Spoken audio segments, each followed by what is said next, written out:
Hello, inspired lifers.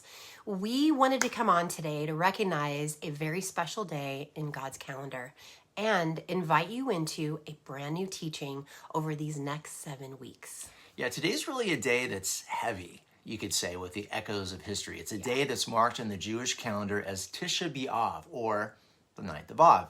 It's a day that kind of resonates with weight and sorrow, a day when the hearts of the Israelites trembled with fear and doubt. Yes, on this day, on the 9th of Av, the 12 spies would return from exploring the Promised Land, and 10 of them offered advice that would lead Israel into a tragic spiral. It started with that unbelief, and it literally broke the heart of God. Yeah. So from that moment onward, this day became a somber reminder, kind of like a scar in the fabric of time. Yeah, and it's interesting because both the first and second temples fell on this very day. The first in 586 BC and the second in 70 AD. And so this is why the 9th of Av became a symbol of the calamities that follow whenever we turn from God's promises and embrace fear instead. Yeah, so history has been relentless in its repetition. There was the Crusades that were declared in 1095 by the Pope, which unleashed a tide of bloodshed against the Jewish people, all on the 9th of Av again, right? And in 1492, the Jewish people of Spain faced a choice. They had to leave or die as the shadow of the Spanish Inquisition loomed over them. Yeah, and it's funny because even in the midst of this kind of darkness, there was still a glimmer of hope. Yeah. In fact, some scholars believe that Yeshua was baptized by John in the Jordan River on the 9th of Av, a day that marked the beginning of his journey into the wilderness where he would face the adversary in the ultimate battle of trust versus fear. Other scholars believe that his baptism might have occurred on the 29th of Elul, which would place it just before Rosh Hashanah, the Jewish New Year. But it doesn't really matter the exact timing of any of these things, because what we do know is that this season, this time, is full of significance. Very much so. Yeah. It's a time when God's heart is fully on display, when he is calling us back to the promises that we so easily forget.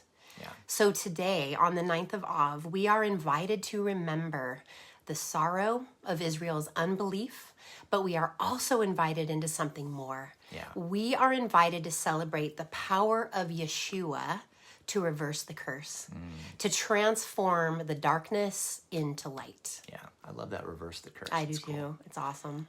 So in Hebrew, it's interesting, the word for faith is actually translated as trust, which is a lot more intimate and personal. And today, we face a choice.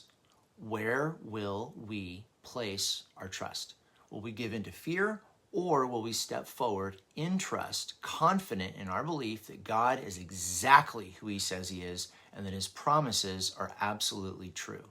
So tomorrow, the Hebrew calendar marks the beginning of what is called the 7 weeks of comfort. It's a time designed by God himself as a time of healing for the brokenhearted. It's a season of reconciliation and hope as we prepare for Rosh Hashanah and all the promises of a new year. And we would love to invite you to join us as we begin a new teaching series called Restored in His Promise, a journey through the 7 weeks of comfort. Yeah.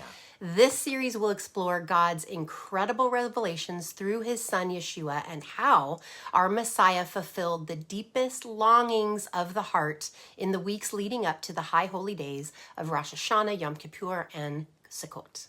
Yeah, and so we're going to go live every Sunday, and we're going to walk together through these 7 weeks of comfort to explore what God's revealing during this season of anticipation and hope.